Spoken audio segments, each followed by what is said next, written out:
Hey, everybody, welcome back to Aces 53. And today is Thursday, which means we have a joker. But before we get to that, what's the best way you can help us? Click and subscribe.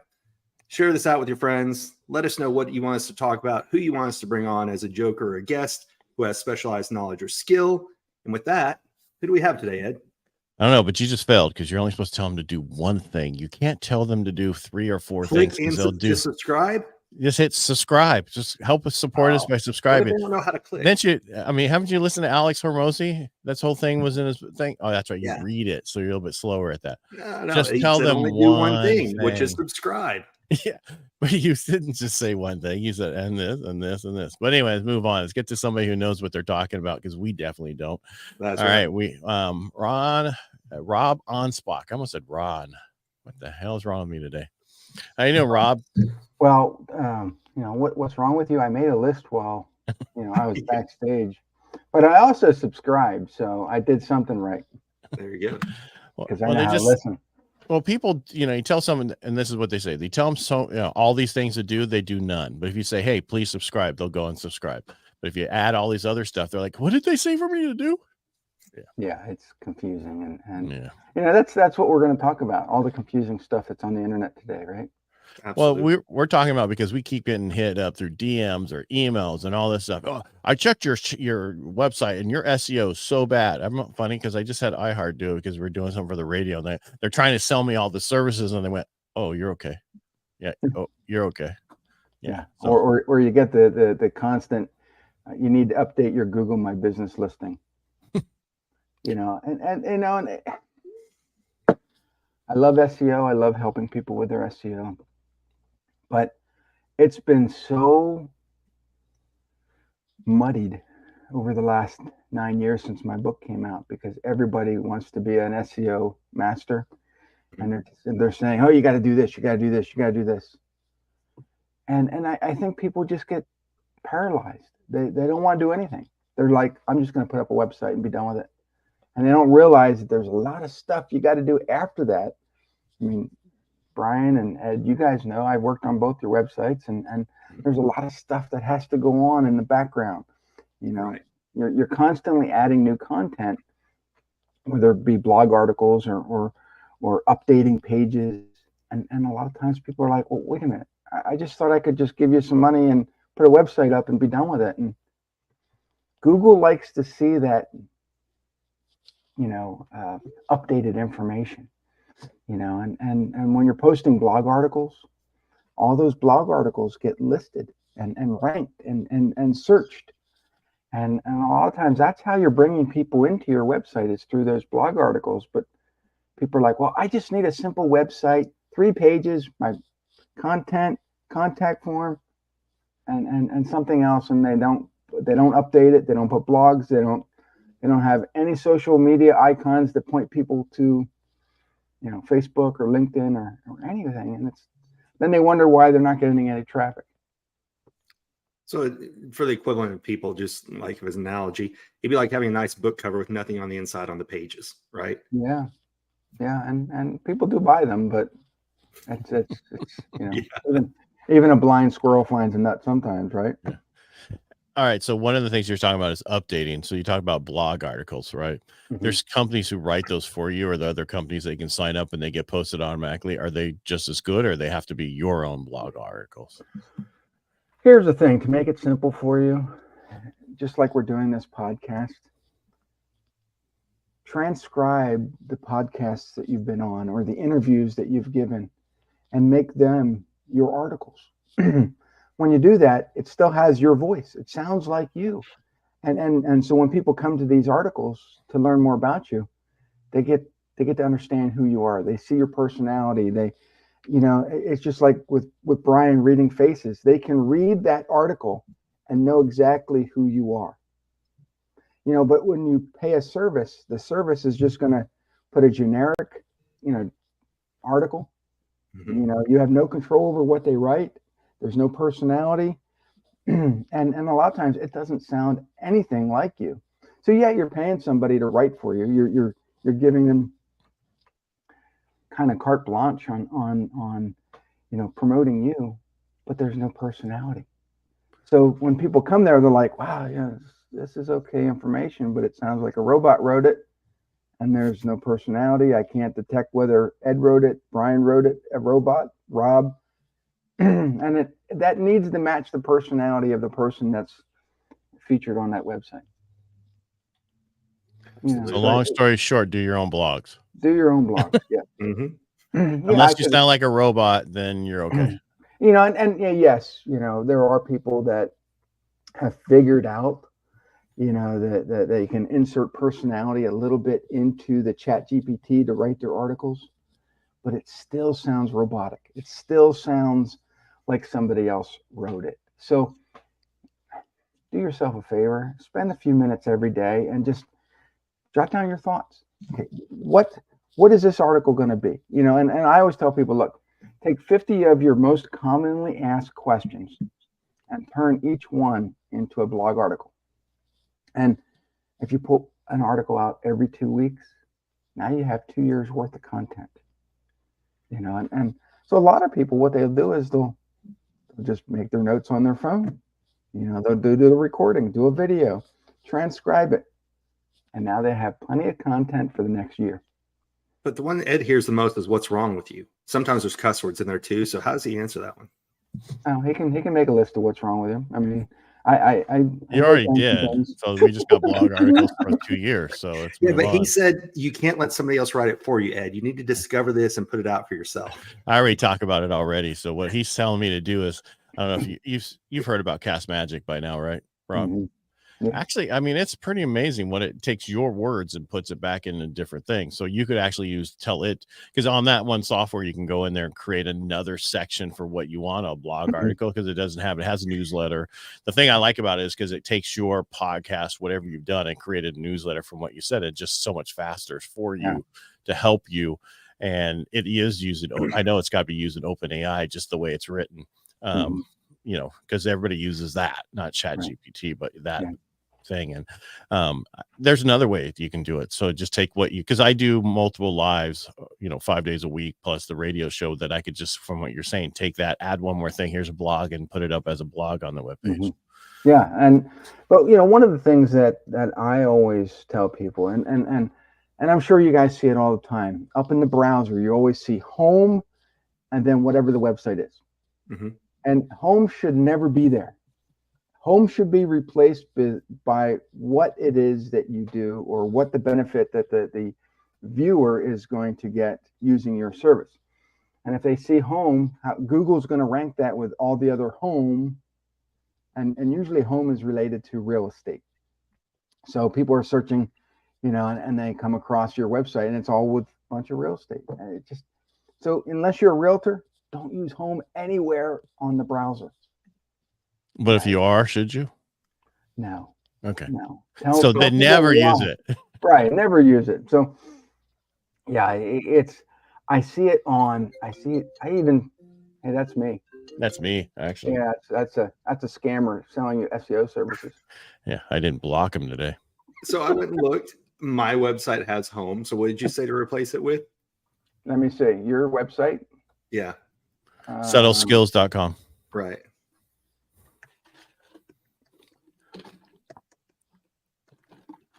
I'll do that change after we're done talking. Could have just put it on there. Well, could have just shared the screen there. You have home in the menu, right? Yeah. But does it show up in the browser section? Where's the browser section? Up top. Apple will let me go to Apple first, because Settle. I can't even spell today. That's why I had to buy Decode the Face. So when I did yours, if you look on Apple, your browser up top says Subtle Skills, the art of decoding facial features. Right. So home does not show up there. Home does show up on your main page in the menu, and that's okay. But you don't want it to show up on that browser header, which is what Google sees and Google shows in the search results. Got it. Okay. So it is confusing sometimes, because people are like, well, wait a minute. So yeah, just like that, it's not in the menu. I mean, people think they should just take it out of the menu. It's okay in the menu. Home just means main screen, but it shouldn't be in your browser what we call the title description. Right. So what you're saying is it shouldn't be anywhere in here to say home, but it's okay to have it over here Right. in your 'Cause search that's area. your menu. Right. And people will look for that. Home is basically your main screen.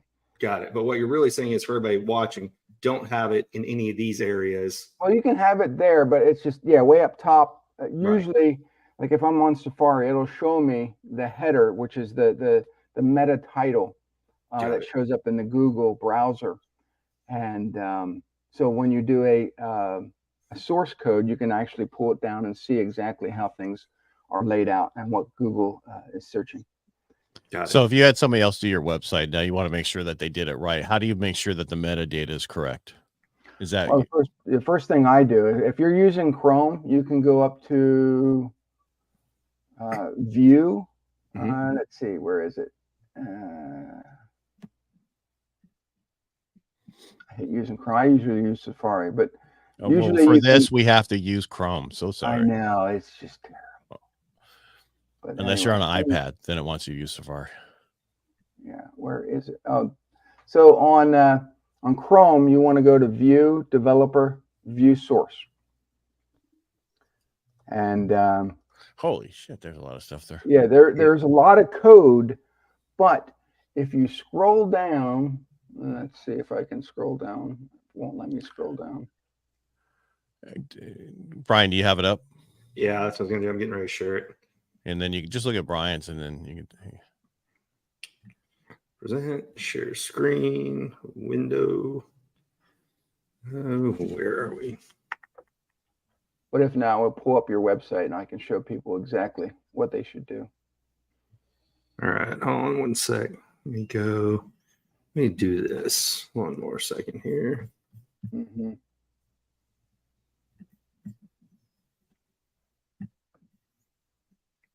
All right. make it bigger because I can't see anything. Yeah. So, yeah, I got to squint too. Oh. There we go. See, if you scroll down underneath, you're right there on line 20. I don't know what the number is. You'll see title, subtle skills, the art of decoding facial features. That is your meta title. And if you had WordPress and you're using a plugin, in fact, on yours, you use the all-in-one SEO plugin. And there you can add your description and your robot, tell the robots how to search your website. You can even add, go deeper. And so what you want to do is make sure that when you're adding the title, and you also, if you go meta description, so if you see under all-in-one SEO 4.3.7, you'll see meta description. No, well, the up. Yeah, okay. Description right here. So, and then it says a company that specializes in teaching unique, and I can't see the rest of it, but that meta description and that meta title work in conjunction. Okay. So I always tell people, don't repeat keywords because you're limited to what I call keyword real estate. So if you have subtle skills or facial features listed multiple times, it's not really helping you, because when Google searches, they pull the information from the title and the description. And so if your description has different keywords than your title, now you're ranked for more words. Ah, okay.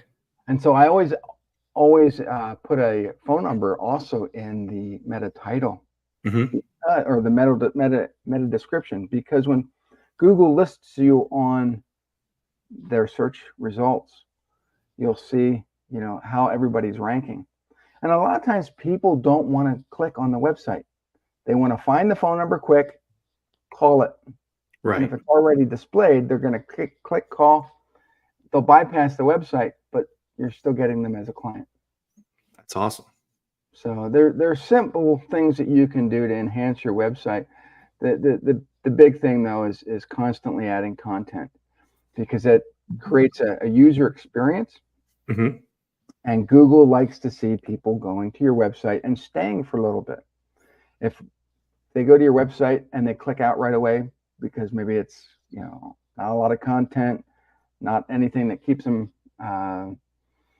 attracted to what you're doing, They're going to leave, and Google's going to say, well, this website's not keeping people's attention, so we're not going to rank it as well. We'll downgrade it. Right. Downgrade. So if you're ugly like Brian, you have a problem. That's right. The thing is, ugly websites still rank because of the way they're coded, the way they're. I was talking about his face, not his website. Yeah. When he shows his face for teaching facial features all the time, that's great. Yeah. Well, that's why I do it, right? Because I'm always pointing at someone else's face, because that way it detracts away from mine. All right. So there's another thing that, in our group that someone says to do to your website, which is called Juicer.io. What do you think about that? That puts your social media at the bottom, like a recent Instagram. Is that updating? Is that enough? Well, here's the problem with adding too much of your social to your website is that if your website gets hacked, if stuff that's on there shouldn't, or you don't want it to be there, or maybe you were, drunk one night and decided to get on social, post some stupid stuff. Guess where it's going? On your website. Well, that's okay. I don't have that problem. So I always just like to have the icon. Gotcha. And get people to. But here's the flip side of that is that we put a lot of stuff on social media. Social media is not our platform. The website is our platform. Right. We want people on our website reading our stuff. But social media has trained us that we're going to share all of our stuff from our website to the social media, and people are staying on social media. They don't want to leave. And even the social media platforms are downgrading links back to our website because they want you to stay on their platform. So in essence, your job as a marketer or anybody that has a website is to get people on your website, and off of social. And stay on your website. So putting your videos on your website that you create, other stuff that you do, podcasts, other stuff, so people can actually watch it and listen to it on your site is a better thing. Yeah. Is there a problem about having too much on your front page? Too much is better than not enough. So, but here's the thing is people don't want to constantly scroll. So especially when you're on a phone. If I'm there scrolling for 5 minutes and your page isn't ending, you better break that page up into multiple pages. Right. Have enough content, whether maybe 500 words, 1,000 words on your front page, and then get them to click on the next page and the next page. So if you have a testimonial page, a video page, frequently asked question page, whatever, all those pages, if ranked, if optimized the correct way, will rank. And so when people go to find you, they might land on page 3 or 4 or 5 of your website, not your main site, but you're still capturing them. And so every page should have some type of way for them to contact you. And I know right now a lot of people are taking their phone numbers off of their websites because of spammers and scammers. But at least have a contact form of some way to get people to come to your website or to contact you in some way. One of the things I like to do is have some type of questionnaire, not just name, rank, serial number. I want them to answer a few questions that I'm asking, because then I can pre-qualify them right off the bat. Is this person, right for my services? If not, I'm going to refer them to someone else or not even reply. But the goal of optimizing that website is really to weed out the customers that are just window shopping or tire kicking. And so if you just have a generic website and people are coming, or generically optimized website, and people are coming to your site, they could be the bottom of the barrel. They could be, people that have no money. And you don't want to waste your time trying to pre-qualify every single one of those. So having a website that actually caters to the people that you really want to target is so much better. To know who your perfect client is what you're saying. Yeah. Sounds like it's like everything you do, you should only be putting that information out to those people. Yeah. Well, it's, and I think that's exactly why some of these sites like Patreon started. People are paying for that information and you're getting the right type of client. They're paying you for that, and you're just delivering the content to that people that pay you. So the problem with Patreon and a lot of these other sites is that you put content on there, it's behind a firewall. You can't get to it. You can't even see it. You can't even search it because you're not paying for it. Mm-hmm. So you have to get people to come to your site to know who you are before you can get them to take that next step of buying from you. You and I talked before about blogs, which I'm horrible about doing, but I know. Yes, thank you for the affirmation. But you were also talking about people don't think to use backlinks, right? People think, oh, I'll post here, I'll post there, not realizing, yes, but like, for example, on YouTube, if you post something to YouTube, you can say, read more about it on my blog, on my website, then you can link back to your website. So you can, like you said, even if people are on social media, there's different ways to, one, if they're on your page and they want to see your social media, take a link to get you out there. But then if you have something on YouTube or other ways, get them back to your homepage as well. And blogs, as you mentioned, is one of the best ways to do that. YouTube, blogs, a lot of times people, and this is going back a few years, but people are still doing this horrible thing on Facebook where they'll post something and they'll say, see link in comments. Right. The problem with that is if your friends share your stuff, guess what? That link in comments doesn't get shared. Oh.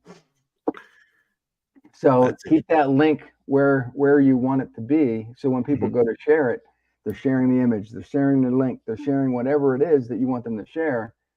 Don't make people jump through hoops to try to find you. Interesting. Okay. Yeah. So where should you put it? So if someone shares it, just in the video itself? Yeah. I mean, if you're posting anything on social, post the link with the content that you're sharing out. Don't say see link in comments because nobody's going to find it. Yes, it may get downgraded, but the people that really like who you are and what you do, they're going to share your stuff anyway. And when they do share it, it's going to have that link attached. Or if they don't like you, they'll share it too. So yeah, either way. Here's the thing: and I want the audience to understand that there are different types of social media, and everybody knows it. They got Facebook, LinkedIn, Instagram, TikTok, and find the one that benefits you the most. For me, yes, I do post a lot on Facebook, but all my clients, all the people that I really want to attract are on LinkedIn. And when you start to post on LinkedIn, if you're posting frequently, Google will index what you're posting on LinkedIn. So when you go to search, a lot of times, what I just posted a day or two ago will now show up on Google in the search. So people now are finding me. Maybe they don't find my website right away, but they find my LinkedIn. They click on it, go to my profile, and then come to my website that way. Wow. But TikTok is starting to get searched through Google. Facebook is very limited. Pages will show up, groups sometimes, but your everyday stuff doesn't always show up. Which is why you're a big fan of posting on YouTube, right? Since Google owns YouTube, they have a vested interest to index and promote that. Yeah, and I like long form video, 4 to 5 minutes. I'm not a big fan of shorts, under a minute long. I know a lot of people do it, but my clients, by and large, are lawyers and doctors. They're not ADD.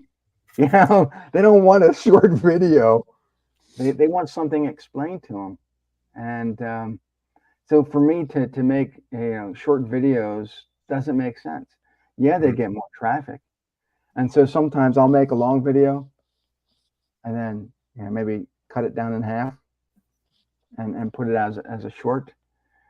But when I'm trying to answer a frequently asked question, which by the way are how people search. So if people are asking me frequently asked questions, that's how they're searching. And when they search, and their frequently asked question matches that video or that blog article out, they're going to land on you. That's why I was searching all the questions before, and then I would do videos with the questions, and do it. And the questions are the same every month.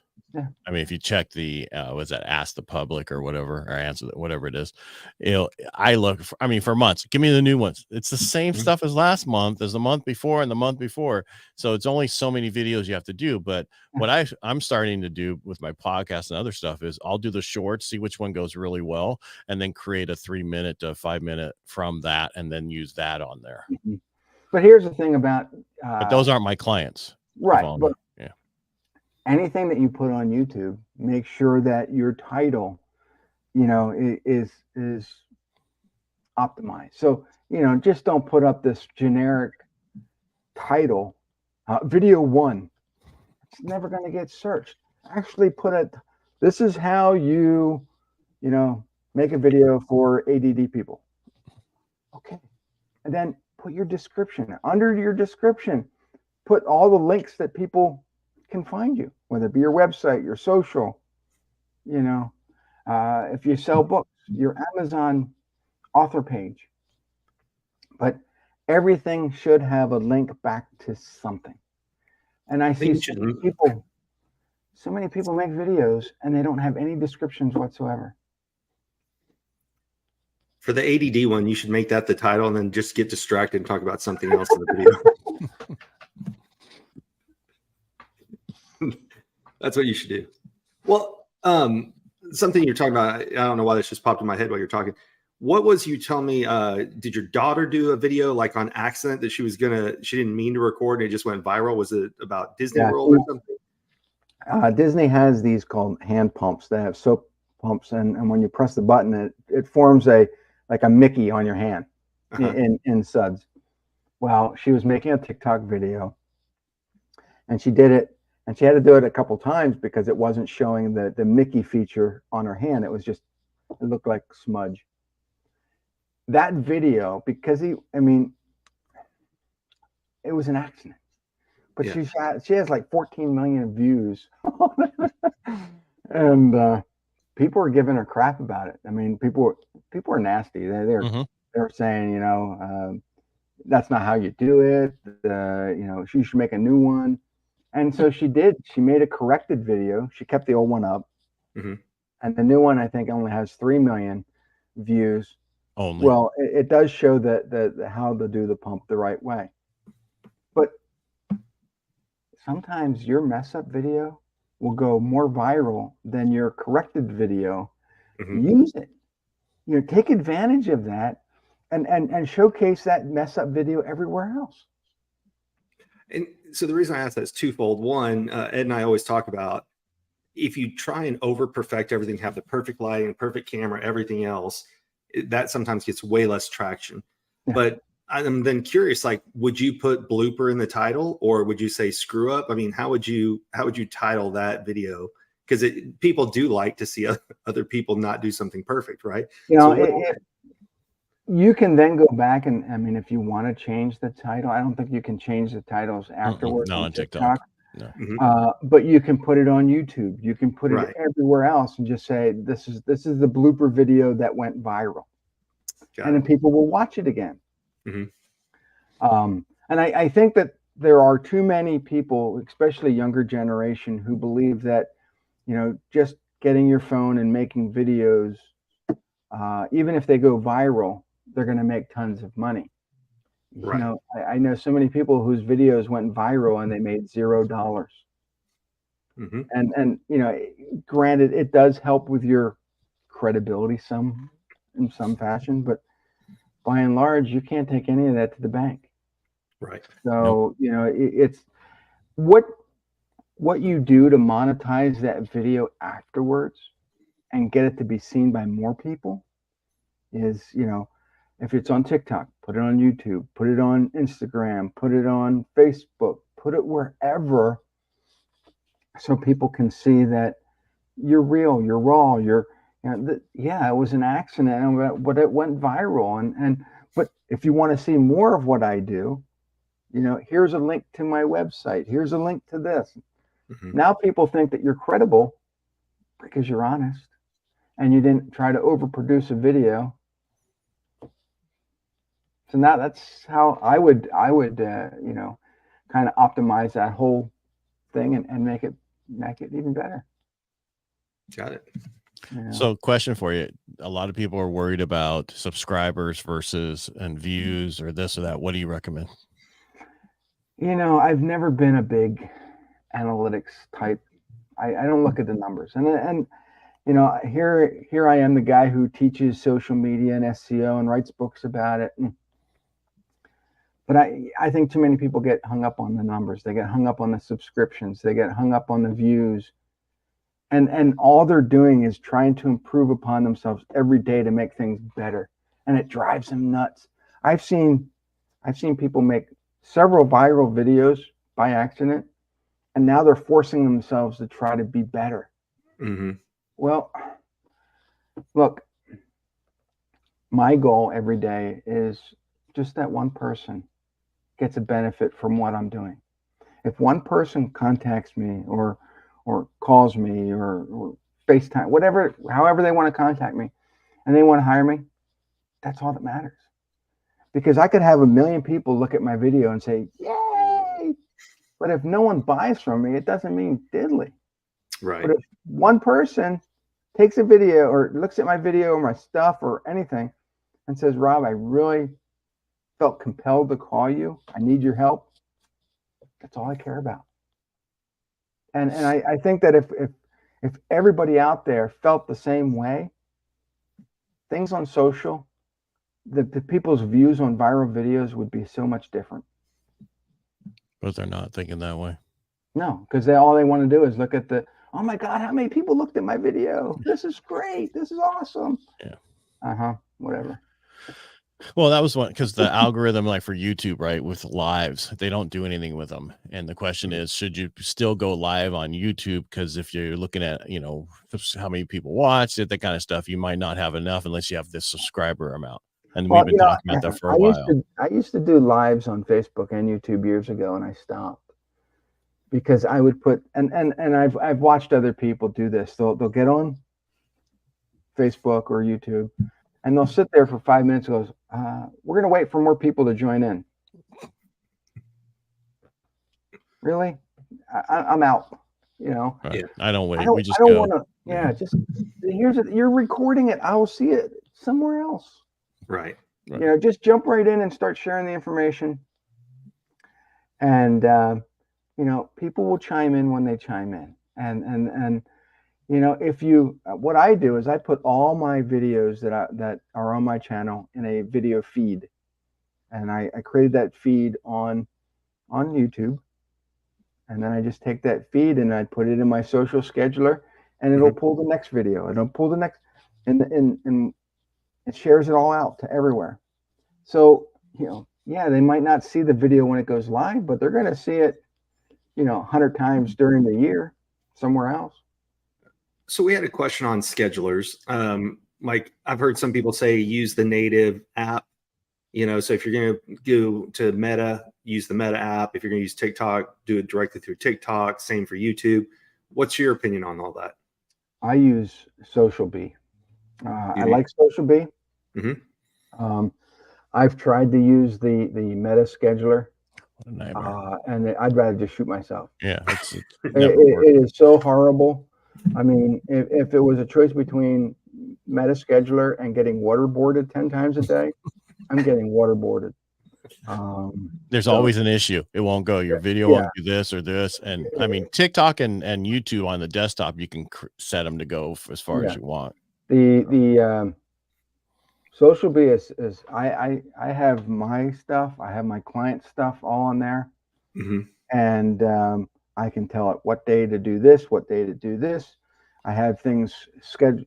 What I do is I try to theme out the days. So I know exactly what's being scheduled on a Monday, on a Tuesday, on a Wednesday.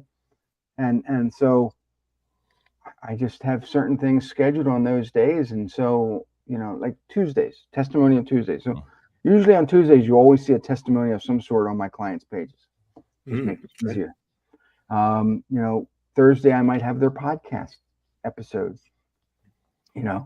Sunday, I might have what's called weekend wisdom, where I share a quote that has nothing to do with their business, but it gets people to engage with their page.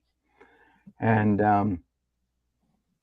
so I know exactly what's being posted everywhere. And it shares it to Facebook pages, Facebook groups, LinkedIn pages, Instagram, Pinterest, TikTok, YouTube. So yeah, I mean, I can go pretty deep with a lot of channels, but it saves me probably 20 hours a week when I have everything scheduled out. So you like Pinterest? No, but I still post to it. I had somebody else, I forget who I was listening to, said that somebody said to them, "Oh, I saw you on Pinterest, so I know you're real." It's like, really? For a long time, everything that was posted on Pinterest would show up in the Google searches. Now, not so much, but I still have the stuff posted because people they'll go to Pinterest to look for stuff, and then they'll be like our ADD squirrel, and they'll get sidetracked, go down a rabbit hole, and next thing they know, they're looking at my stuff and how they got there. It's good to put your stuff everywhere. Right. But the same respect, a lot of entrepreneurs don't have time to post to everything. Right. So pick the 3 things that you really like to post to. Whether it be LinkedIn, whether it be X, Twitter, whether it be, Facebook. I usually just post to Facebook and LinkedIn. That's where I'm there most of the time. But my scheduler posts everywhere. So it looks like I'm posting 10 times a day on Twitter. It looks like I'm posting a couple times a day on LinkedIn and Facebook pages. But you got to be seen, and so with Facebook and the other social, basically only showing 1 or 2% of your stuff to your fans. You just can't. You don't have the luxury to post once a week. Is it 3 times a day? 3 times a day. Yeah. My insurance guy posts one time a week, and I can't. Who finds me? He goes, nobody. I don't care. That's right. Yeah. I'm still here because I got their check every month. Yeah. Yeah. So I mean, there are businesses that still to this day don't have a website or social. I don't know how they operate, if by magic. But yeah, I mean, I just ran into a lawyer, and he wants me to revamp some of his content so he's not available to everybody. He only wants to be available to the 1% of people that can actually afford him. And so we're going to make it very hard for people to find him. We're going to, make his keywords so non-generic, so that you have to be able to hit on a certain keyword for his website to show up. And I think that's what everybody should do, really. I don't think that we should be available to everybody. I think if your website is optimized perfectly, we're going back to attracting that right type of client. But Google and Facebook and all the other networks out there have made it so they want us to be omnipresent everywhere. That's how they make their money. Yeah.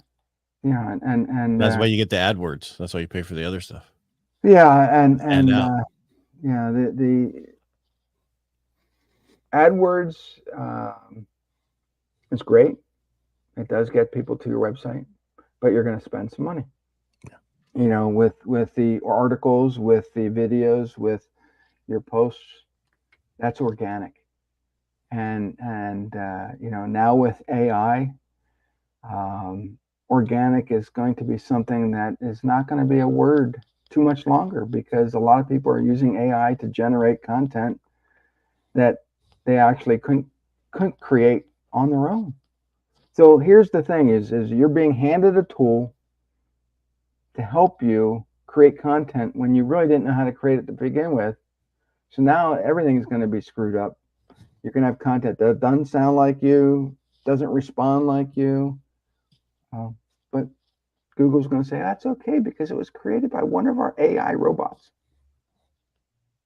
Now, we're changing the landscape of SEO to the point where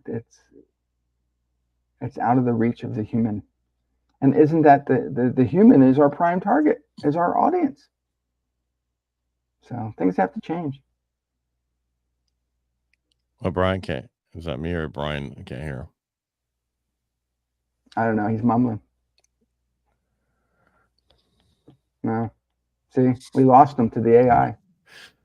He must have said something bad. He got censored already.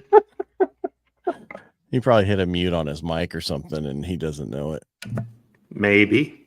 Oh, look at that. Shocking. Because it wasn't on the screen. It wasn't on the screen, so I know I had to be muted somewhere else.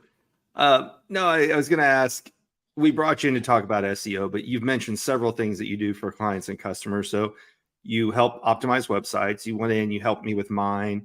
What all services do you provide for everybody who's listening to you today? Well, my primary service is sarcasm. If you we know that. Yeah, but that's free. That's free. Yeah, but I should start charging for that.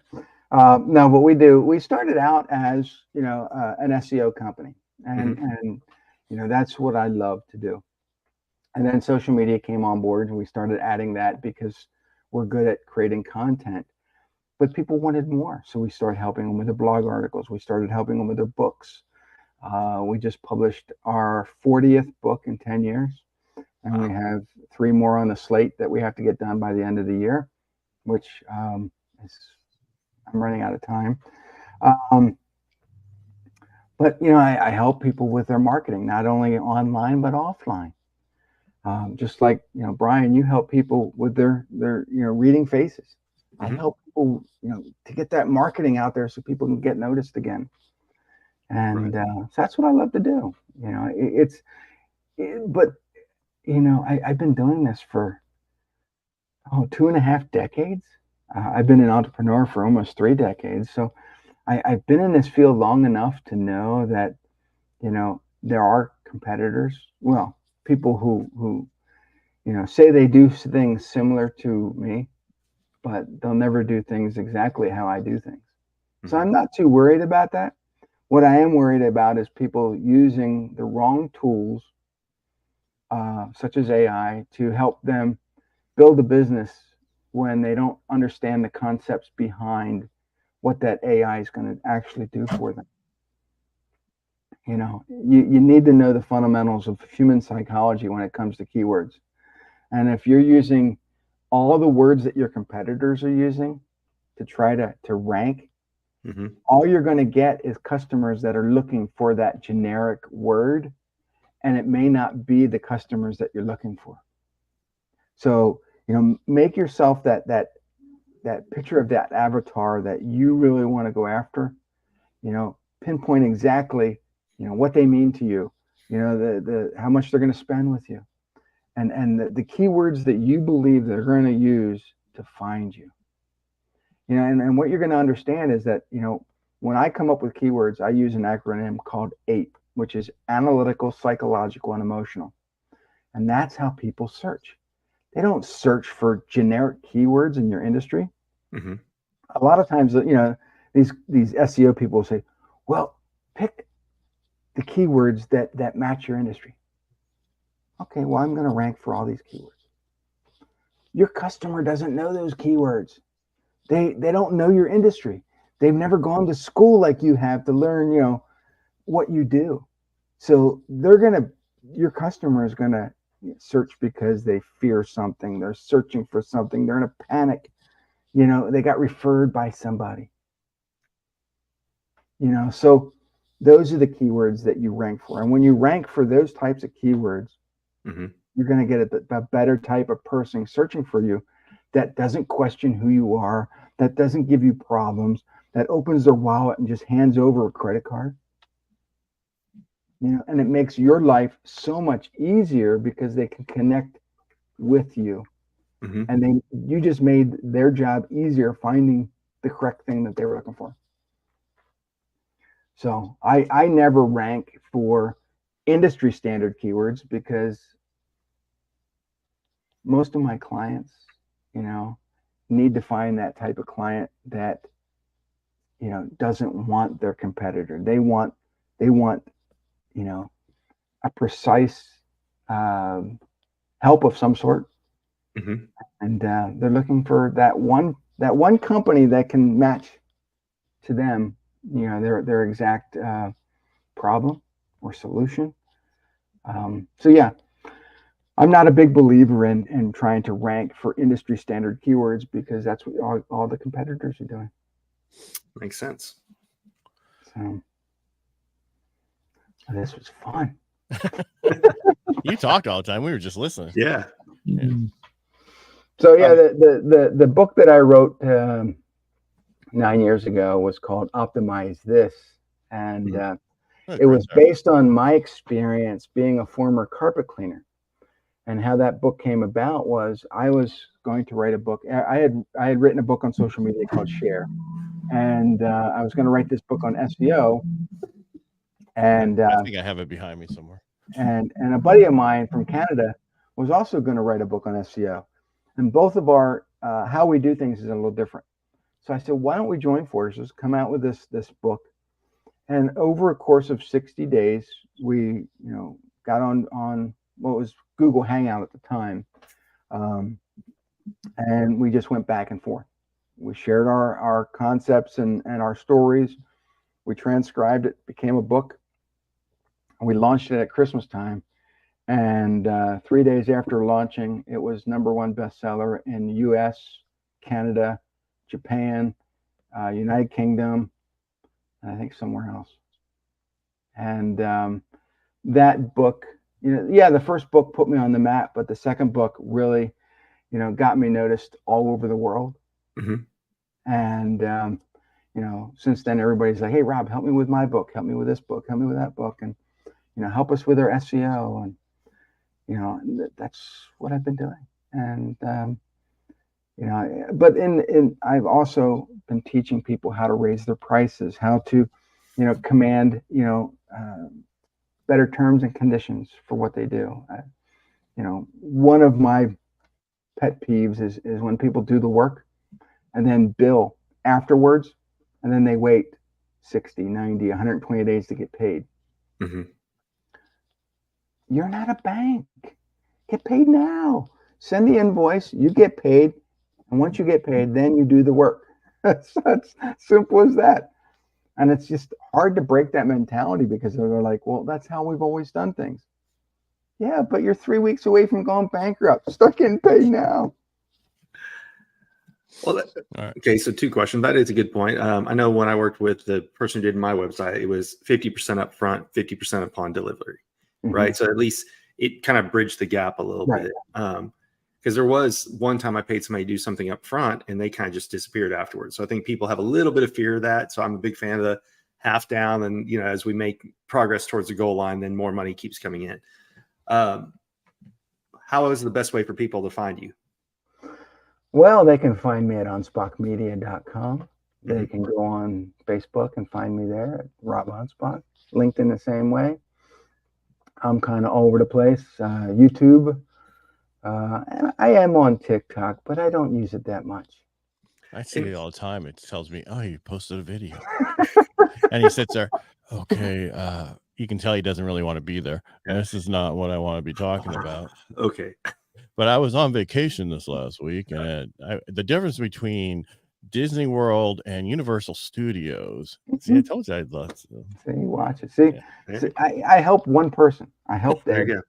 Yeah. No, I'll never go to Florida to go anywhere outside unless it's during October when it's cool. It was brutally hot, and it was humid. Yeah. And my wife's like, we're not doing this again. And we've gone almost every single month over the last several years, thinking that this month is going to be cooler. No, I think the only time it was cooler was in April of the one year we went, and it's even hot in December. You want cooler? Fly to Irvine. Go to the Disneyland in there. That's I've cool. been to Orange County. Disneyland. Yeah, You can still go to Universal Studios and everywhere else too. I actually like the Universal Studios in Hollywood versus the one in Orlando. Mm-hmm. Nobody in Orlando is happy. So it's like too hot. They don't want to work. Yeah. Nobody was nice. They didn't answer my questions. So, yeah. See, you watch. The problem with me is I'll fucking see something and unfortunately it's always in my head forever. Yeah, unfortunately. Yeah. Yeah. It's good that my video can affect you like that. And I want other people. No, I just remembered what you said. Did you say infect or affect? Affect. Yeah, I heard it both ways. Yeah. Affect me. And by the way, if you want to get a hold of Rob, just type in Rob Anspach into Google and you'll find him everywhere. Yeah, I mean, and that's the thing about good SEO is when you type someone's name into Google, they pop up everywhere. Well, it's easier when your name isn't like Smith too, but yes. Yeah, I mean, but there's other Rob Anspach, which boggles me. I don't know why people would name people after me, but they do. Well, when you're a legend like that. Now, you mentioned sarcasm earlier. So for anybody who doesn't know, your side hobby is to harass telemarketers and document that process. Oh yeah, and I launched a whole book series called Rob Versus, and it started out with Rob versus the scammers, and I just keep them on the phone, and the longer I keep them on the phone, the funnier it gets. And then I take those stories and I put them in the books, and there's 7 of them out there on Amazon now. You can find it at robversus.com. That'll take you right to the Amazon channel. And I have enough material to write 3 more books. So do you get wealthy by writing books? No, nobody gets wealthy by writing books. We get wealthy because we're handing those books out to people, and they hire us to speak, and they hire us to consult, and they hire us to, I didn't get hired to be on this podcast, but we do get, speaking opportunities through podcasts, and that all helps too. Absolutely. Mm-hmm. Plus, they make great SEO because Amazon's always putting them out there too. Yeah. Mm-hmm. All right. I agree. Rob, thank you so much for being on the show today. We really appreciate it. 53 minutes of banter. Yeah. And it wasn't a dry, and there's not a dry eye in the side. I'll cherish this day forever. Yeah. Because I actually quoted your video. That's why. You cut this up later. So even Ed Parco watches my videos. That's right. Well, and it's about, just connecting with people, staying connected with people, helping each other out how we can. And that's what's important to me. Well, and that's also, why I do it. and we started this out, and I'm sure you started it with others, but, yes, I am a jokester. Yes, I can be sarcastic.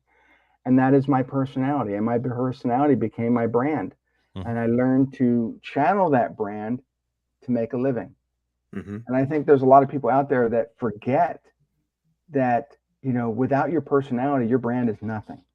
Right. And there's no way for you to stand out to get people's attention if you don't have a personality. So trying to be PC, trying to walk on eggshells doesn't work. No. Be yourself, get out there and take it from all of us. Because, Ed's great. He's everywhere. And Brian's everywhere teaching facial features. Yeah, features. But each one of us has. God, you finished that because I was really worried there for a second. I was just gonna wait and go, what's he gonna say? Everybody has their own unique superpower. So learn to monetize it. And you're nobody until you have haters. So that's right. That's right. The more haters you have, the more into my book. Yeah. The more you'll go viral and the more your video will stand out there. And Brian, what are you drinking? Vodka? I wish. No, just regular water. Trying to keep hydrated. All right. Well, I guess we've kind of hit everything today from SEO all the way to sarcasm. And vodka, yes. And vodka. Yeah. Well, you know why they started drinking vodka in the 50s, right? No. Because it took your breath away. It was the only thing you could have at lunch that didn't have a smell to it, so you didn't know you were drinking at lunch.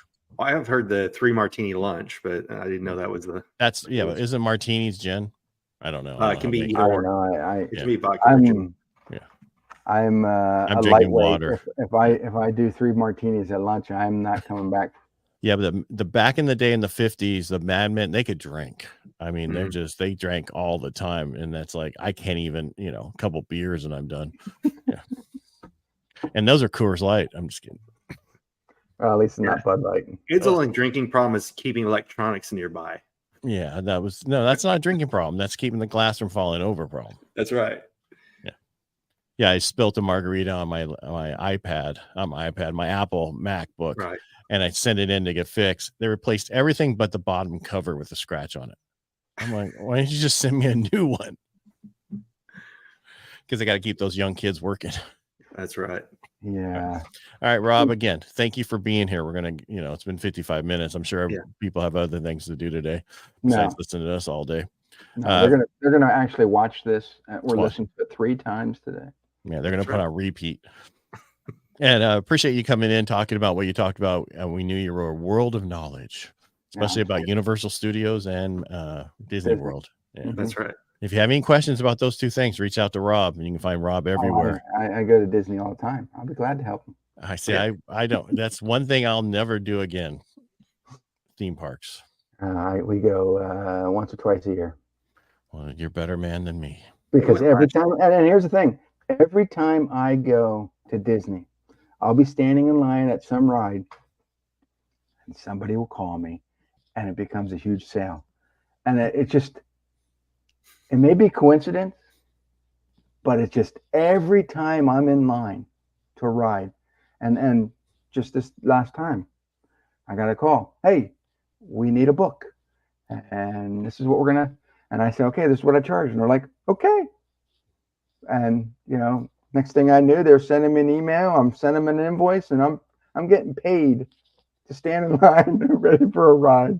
So when it's slow month, right, you just start getting on booking airfare. You're like, aha, I'll fix this shit. And and every time I'm at Disney, I get a huge client. And so it seems like I get paid to be on vacation. Hey, Brian, take us out because every time I do, he starts back up again. All right. Hey, Rob, thank you for being here today. Ed, thank you for being here. Everyone, of course, this is Aces 53, and Rob was today's joker or someone with specialized knowledge or skill. So that's who we have come in on Thursdays, Tuesdays. Unfortunately, you have to deal with just Ed and I most of the time. But subscribe. Don't click to subscribe. Ed will correct me again. But just subscribe to our YouTube channel and follow us here for more. Anything else? No, that'll work. Thanks for being here, both of you. Appreciate you.